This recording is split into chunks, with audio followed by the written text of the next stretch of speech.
Hello बच्चों, कैसे हो आप लोग? अच्छे होंगे बेटा। बेटा मैं आपको पढ़ा रही थी सोहनलाल द्विवेदी जी का चैप्टर है आपका उन्हें प्रणाम के बेटा जो अभ्यास प्रश्न है, अभ्यास प्रश्न मैं आपको करा रही थी। इसमें फर्स्ट पार्ट बेटा मैं आपको पहले ही बता चुकी हूँ और इसकी संपूर्ण व्याख्या समझने के लिए बेटा आप जो मैंने इसका जो संपूर्ण व्याख्या वाला वीडियो डाला है तो उसे देखेंगे तभी आप इसके अभ्यास प्रश्न समझ पाएंगे। तो जान लेते हैं बेटा हम सोहनलाल द्विवेदी जी का चैप्टर उन्हें प्रणाम का सेकेंड पार्ट। ठीक है, अभ्यास प्रश्न क्या था? चैप्टर था आपका उन्हें प्रणाम। ठीक है बेटा। और इसके कवि कौन थे? इसके कवि हैं आपके बेटा सोहन लाल द्विवेदी जी। सोहन लाल द्विवेदी जी, द्विवेदी। ठीक है, सोहन लाल द्विवेदी। ठीक है बेटा। और मैं आपको बता रही थी इसके अभ्यास प्रश्न, अभ्यास प्रश्न। ठीक है बेटा। और ये होगा आपका पार्ट सेकंड। ठीक है, फर्स्ट पार्ट में आपको पहले बता चुकी हूँ। फर्स्ट पार्ट में बेटा मैंने आपको गा तक मैंने अभ्यास प्रश्न आपको कराए थे और आज मैं आपको बताऊंगी घा खंड के अभ्यास प्रश्न। क्या जानेंगे हम जानेंगे घा खंड के अभ्यास प्रश्न। तो जान लेते हैं बेटा हम घा खंड के अभ्यास प्रश्न। तो हमें इसे कैसे करना होगा? पहले हम बेटा इसका जो पद्यांश है पद्यांश को पढ़ लेते हैं, उसके बाद हम इसके प्रश्नों के उत्तर देंगे। तो देखते हैं बेटा क्या कहते हैं घा खंड में। उन्हें जिन्हें है नहीं जगत में अपना काम। ठीक है, तो क्या कहते हैं सोहनलाल द्विवेदी जी बुक में बेटा सभी देखेंगे। उन्हें जिन्हें है नहीं जगत में अपना काम, राजा से बन गए भिखारी तज आराम, दर दर भीख मांगते सहते बरसात, दो सूखी मधुकरियां दे देती बेसरा, जिनकी आभा सदा सत्य की का करती शोध, जिनको है अपनी गौरव गरिमा का, जिन्हें दुखी पर दया, क्रूर पर आता क्रोध, अत्याचारों का अभीष्ट जिनको प्रतिशोध। ठीक है, उन्हें प्रणाम सतत प्रणाम, उन्हें प्रणाम सतत प्रणाम। तो ये बेटा आपका घा खंड था। अब बेटा हमें क्या करना होगा? हमें जानना होगा इसका घा खंड हम कैसे करेंगे, इसके अभ्यास प्रश्न। तो देखते हैं उन्हें से लेकर के बेटा, और इसमें हमें करना होगा सतत प्रणाम। ठीक है, उन्हें जिन्हें है उन्हें उन्हें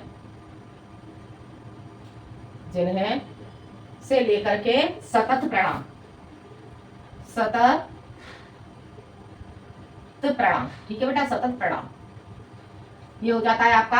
अब बेटा हम इसे कैसे करेंगे, इसके हम प्रश्न देख लेते हैं। तो इसमें हम जानते हैं, इसके प्रश्न की ओर देखते हैं बेटा। तो अभ्यास प्रश्न इसका क्या हो जाता है? पहला क्वेश्चन, प्रस्तुत पद्यांश का संदर्भ लिखिए। बेटा ये क्वेश्चन मैं आपको फर्स्ट पार्ट में बता चुकी हूँ, तो आप इसके जो संदर्भ है, संदर्भ बेटा आप फर्स्ट पार्ट से देख लेंगे। ठीक है, अब हम चलते हैं, अगला क्वेश्चन है सेकेंड क्वेश्चन, रेखांकित अंश की व्याख्या कीजिए। क्या करना होगा हमें इसमें? रेखांकित अंश की व्याख्या करनी होगी। बाकी पहला क्वेश्चन बेटा आप फर्स्ट पार्ट से देख लेंगे। तो हमें करना होगा इसका सेकंड क्वेश्चन। सेकंड क्वेश्चन हो जाता है हमारा रेखांकित रेखांकित अंश की व्याख्या, अंश की व्याख्या। ठीक है बेटा, रेखांकित अंश की व्याख्या। तो हम इसे कैसे जानेंगे बेटा? रेखांकित अंश को जान लेते हैं। तो लिखेंगे हम इसमें प्रस्तुत पद्यांश में, प्रस्तुत पद्यांश में द्विवेदी जी कहते हैं कि अब हमें पहले रेखांकित देखना होगा। इसका रेखांकित कहां से कहां तक किया गया है? तो रेखांकित बेटा हमारा किया गया है, जिनकी आत्मा सदा सत्य का करती शोध, जिनको है अपनी गौरव गरिमा का बोध। ठीक है बेटा, तो हमें इतने कार्य करना होगा। तो हम कैसे करेंगे? प्रस्तुत पद्यांश में द्विवेदी जी कहते हैं कि ऐसे महापुरुष, ऐसे महापुरुष, ऐसे महापुरुष, ऐसे महापुरुष जिनकी जिनकी जिनकी जिनकी आत्मा जिनकी आत्मा सदा सत्य की खोज, सत्य की खोज करती है, करती रहती है, करती रहती है, जिन्हें जिन्हें अपने मान और सम्मान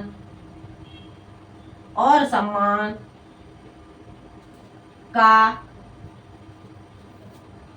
पूरा ज्ञान होता है। आगे बेटा समझ में देखते हैं एक बार हमारा रेखांकित क्या कहता है। रेखांकित हमारा कहता है जिनकी आत्मा सदा सत्य का करती शोध, यानी कि प्रस्तुत पद्यांश में द्विवेदी जी कहते हैं कि ऐसे महापुरुष जिनकी आत्मा सदा सत्य की खोज करती है। शोध करने का अर्थ क्या हुआ बेटा?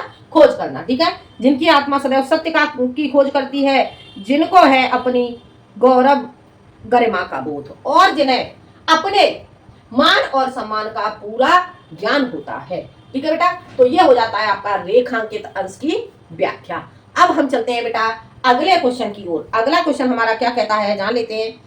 सत्य दया आत्मा क्रोध का विलोम शब्द लिखिए। अब आपको क्या करना है यहाँ पे, बहुत ही इजी क्वेश्चन है। सत्य दया आत्मा और क्रोध का विलोम करना होगा। तो जानते हैं बेटा हम तीसरा क्वेश्चन हमारा क्या हो जाता है, हमें क्या करना होगा, विलोम, ठीक है। विलोम करना होगा बेटा। सत्य का विलोम क्या हो जाएगा? सत्य का विलोम हो जाएगा बेटा असत्य, ठीक है। और उसके बाद क्या है, दया का क्या हो जाएगा? दया का हो जाएगा क्रूरता, ठीक है बेटा। और आत्मा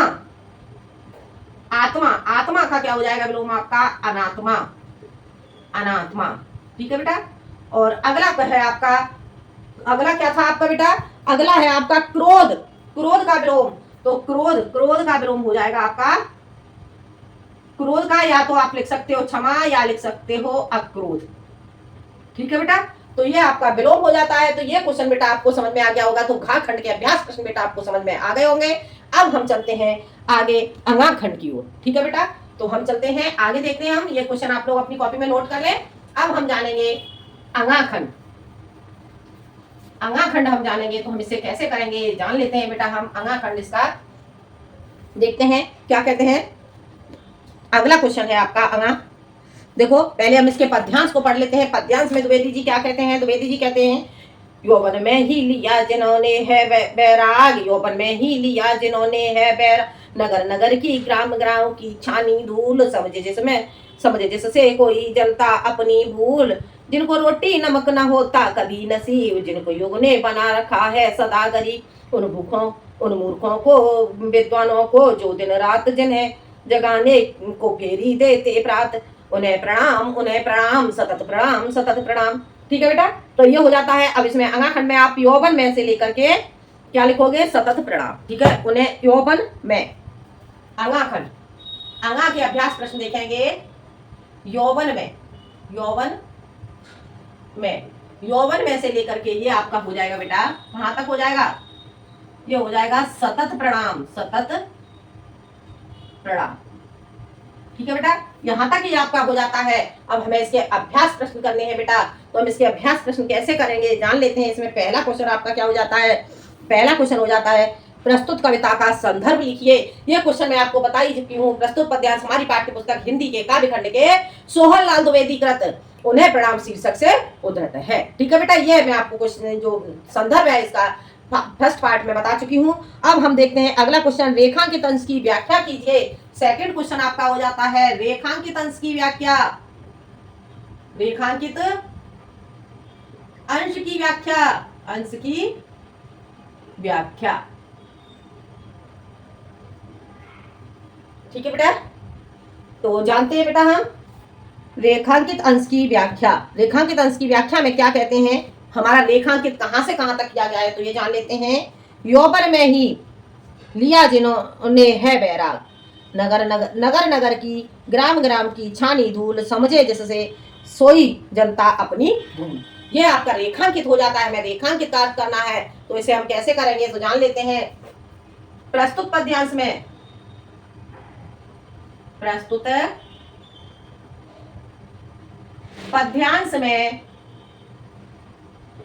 द्विवेदी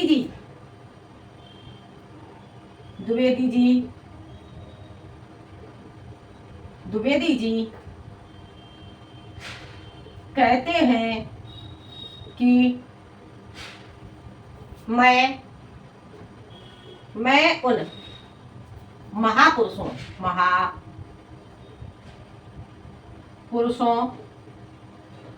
को प्रणाम करता हूं प्रणाम करता हूँ जिन्होंने जिन्होंने जिन्होंने जिन्होंने युवावस्था में जिन्होंने युवावस्था युवावस्था में ही संन्यास धारण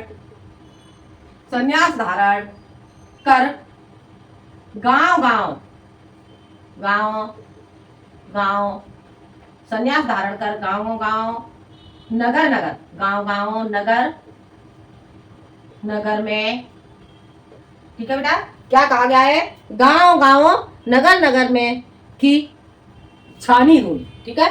तो गांव गांव नगर नगर में घूमकर घूमकर सोई हुई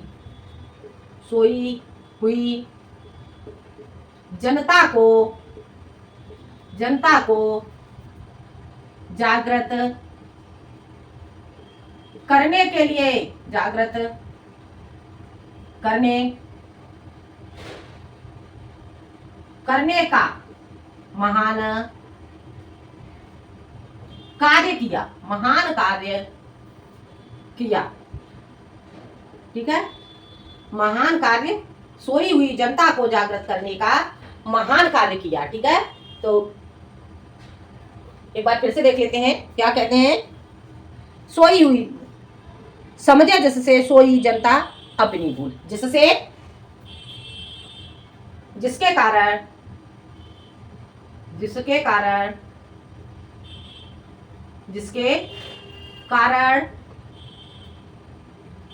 जनता अपनी भूल को समझकर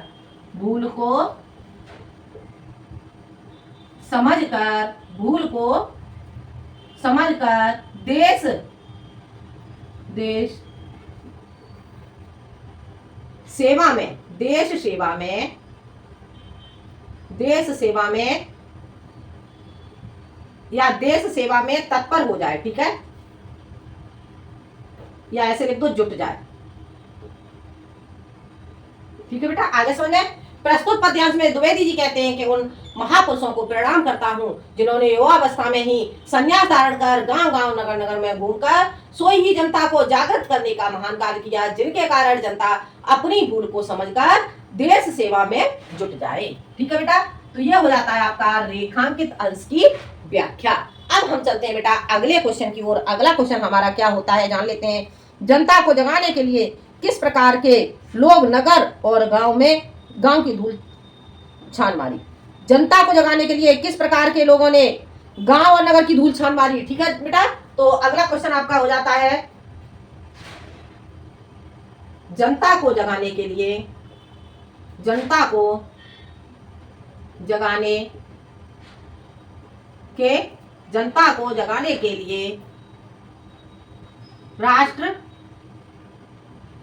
राष्ट्र भक्तों ने नगर और गांव की धूल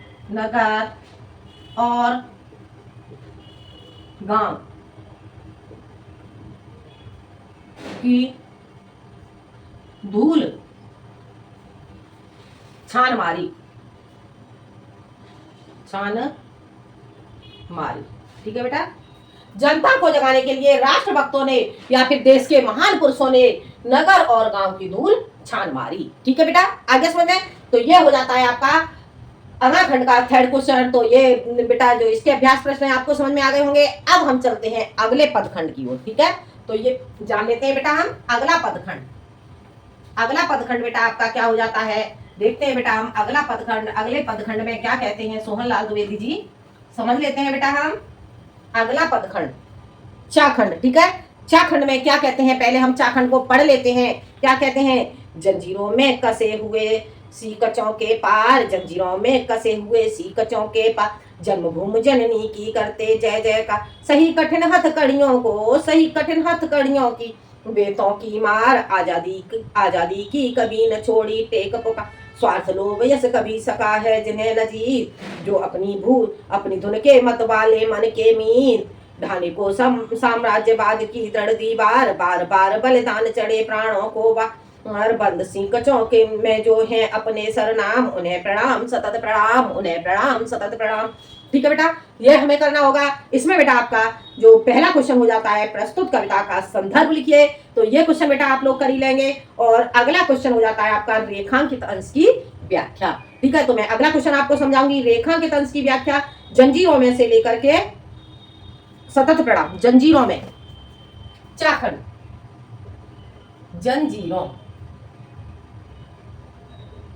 जंजीरों में, ठीक है बेटा, और यहां से लेकर के करोगे बेटा सतत प्रणाम, सतत प्रणाम।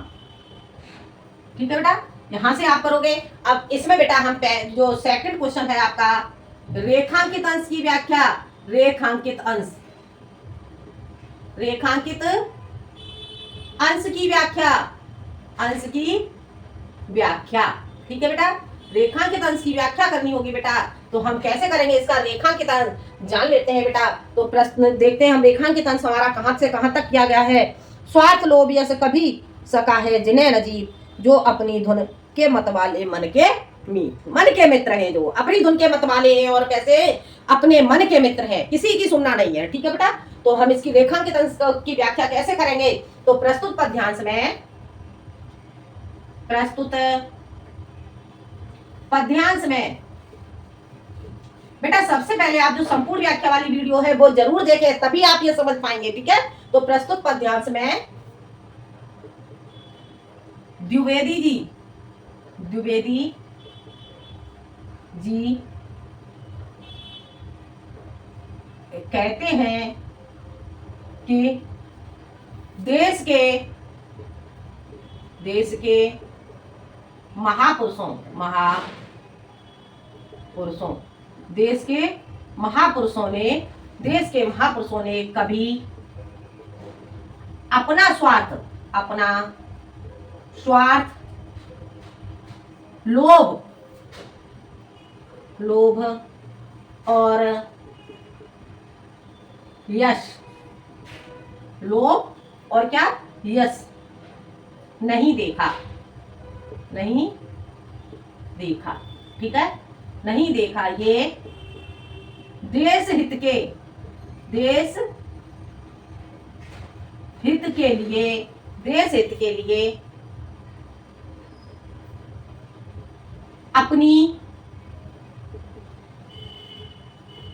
के लिए अपनी धुन के मत वाले मन वाले मित्र थे। आगे बेटा समझ में देखते हैं। प्रस्तुत पद्यांश में द्विवेदी जी कहते हैं कि देश के महापुरुषों ने कभी अपना स्वार्थ लोभ यश नहीं देखा। उन्होंने कभी अपना स्वार्थ नहीं देखा किससे हमारा भला हो जाए, और क्या किया, कभी किसी भी चीज का लोभ नहीं किया, कोई लालच नहीं। ठीक है, और यश नहीं देखा। उन्होंने ये भी नहीं देखा कि हमारा यहाँ पर हमें यश की प्राप्ति हो जाए। ठीक है, और ये देश के लिए अपनी धुन के मत वाले मन वाले मित्र थे। ये अपने देश के हित के लिए ये कैसे थे, मत वाले थे और अपने मन के मित्र थे, किसी की सुनने वाले नहीं थे। ठीक है बेटा, तो ये क्वेश्चन आपको समझ में आ गया होगा। अब चलते हैं हम अगले क्वेश्चन की ओर। अगला क्वेश्चन आपका क्या है, स्वार्थ एवं यश का विलोम शब्द लिखिए। स्वार्थ एवं यश का विलोम शब्द लिखिए। तो हमें अगला क्वेश्चन हमारा करना होगा, थर्ड क्वेश्चन, विलोम। ठीक है बेटा, विलोम हम करेंगे, किसका विलोम करेंगे हम, स्वार्थ का विलोम आपका हो जाएगा निहस्वार्थ। ठीक है, और अगला था आपका, अगला क्या शब्द था आपका, स्वार्थ, और अगला था यश। यश का क्या हो जाएगा, यश का हो जाता है बेटा आपका अपयश। यश का क्या हो जाएगा, अपयश। ठीक है बेटा, तो ये हो जाता है आपका विलोम शब्द। तो ये बेटा जो आपका चाखंड था, चाखंड के अभ्यास प्रश्न बेटा आपको समझ में आ गए होंगे। अब है आपका लास्ट है छाखंड, तो हम जान लेते हैं छाखंड के अभ्यास प्रश्न। देखते हैं बेटा हम छाखंड हम कैसे करेंगे। लास्ट बेटा आपका ये पदखंड है, तो हम इसे भी समझ लेते हैं, छाखंड के अभ्यास प्रश्न। ठीक है, तो ये हो जाता है हमारा छाखंड। छाखंड हम पढ़ लेते हैं एक बार। क्या कहते हैं द्विवेदी जी छा खंड में, जान लेते हैं। जो फांसी के तख्तों पर जाते हैं झूठ, जो हंसते हंसते सूली को लेते चूम, दीवारों में चुन जाते हैं जो मासूम, दीवारों में चुन जाते हैं जो मासूम, टेक न तजते पी जाते हैं विष का धूम, उस आगत को जो कि अनागत दिव्य भवेश, जिनकी पावन ज्वाला में सब पाप हवेश, सब स्वतंत्र सब सुखी जहाँ पर सुख विश्राम, नवयुग के उस नव प्रभात को कोट प्रणाम, उन्हें प्रणाम उन्हें प्रणाम। ठीक है, जो फांसी के से लेकर के कोट प्रणाम। ठीक है, जो फांसी ठीक है, जो फांसी से लेकर के कोटि प्रणाम, कोटि प्रणाम। ठीक है, ये आपका यहां तक हो जाता है। अब हमें इसके अभ्यास प्रश्न करने होंगे। तो इसमें हमारा पहला क्वेश्चन क्या हो जाता है, प्रस्तुत पद्यांश का संदर्भ लिखिए। तो ये क्वेश्चन बेटा मैं आपको समझा चुकी हूं, तो ये क्वेश्चन आप लोग कर ही लेंगे। सेकंड क्वेश्चन आपका हो जाता है, रेखांकित अंश की व्याख्या कीजिए। सेकंड क्वेश्चन, रेखांकित अंश की व्याख्या, अंश की व्याख्या। ठीक है बेटा, रेखांकित अंश की व्याख्या करनी होगी आपको। तो जानते हैं बेटा हम रेखांकित अंश की व्याख्या हम कैसे करेंगे। रेखांकित देख लेते हैं कहां से कहां तक किया गया है। सब स्वतंत्र सब सुखी जहां पर सुख विश्राम, नवयुग के उस नव प्रभात को कोटि प्रणाम। ठीक है, तो ये आपका हो जाता है यहाँ पर आपकी रेखांकित अंश की व्याख्या। अब हम इसे कैसे करेंगे, प्रस्तुत पद्यांश में, प्रस्तुत पद्यांश में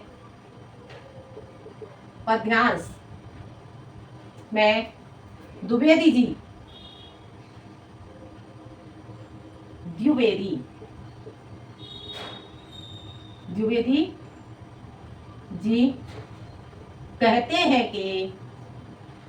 कहते हैं कि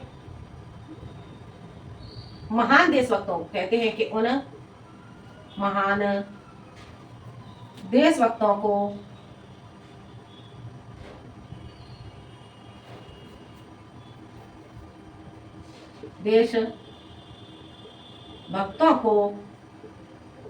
मैं प्रणाम करता हूं। प्रणाम क्या कहते हैं द्विवेदी जी, उन देशभक्तों को मैं प्रणाम करता हूं। देखते हैं बेटा,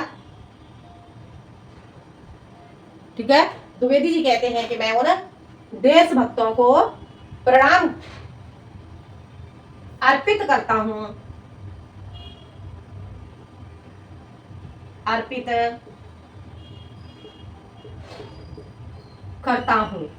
अर्पित करता हूं जिन्होंने एक नए युग का निर्माण किया।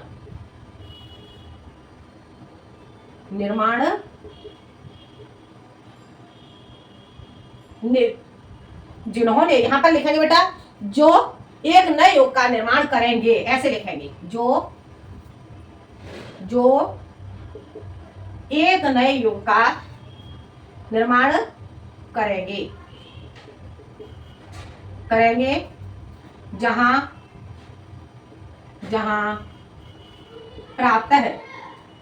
प्रातः काल का सूर्य सुंदर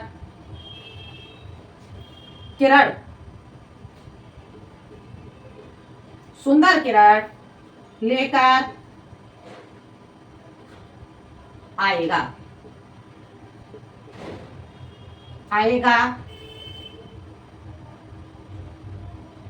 तथा चारों तरफ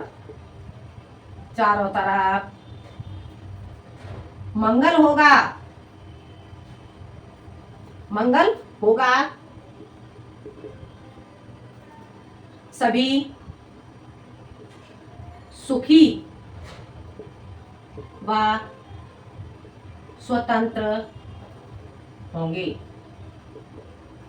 आगे बेटा समझ में, प्रस्तुत पद्यांश में द्विवेदी जी कहते हैं कि उन महान देशभक्तों को मैं प्रणाम अर्पित करता हूँ जो एक नए युग का निर्माण करेंगे, जहाँ प्रातःकाल का सूर्य सुंदर किरण लेकर के आएगा। प्रातःकाल का जो सूर्य होगा वो सुंदर किरणों को लेकर आएगा तथा चारों तरफ मंगल होगा, सभी सुखी व स्वतंत्र होंगे। आगे बेटा समझ में, यह हो जाता है आपका रेखांकित अंश की व्याख्या। ठीक है, तो अगला क्वेश्चन है आपका, स्वतंत्रता संग्राम के सेनानियों के बलिदान का क्या परिणाम हुआ? स्वतंत्रता संग्राम के स्वतंत्रता संग्राम के स्वतंत्रता संग्राम के सेनानियों के बलिदान का, स्वतंत्रता संग्राम के सेनानियों के बलिदान का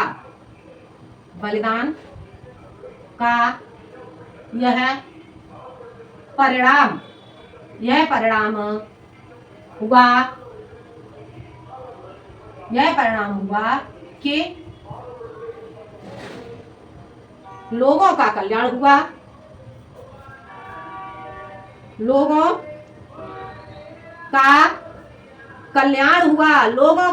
हुआ, लोगों का कल्याण हुआ और लोग सुखपूर्वक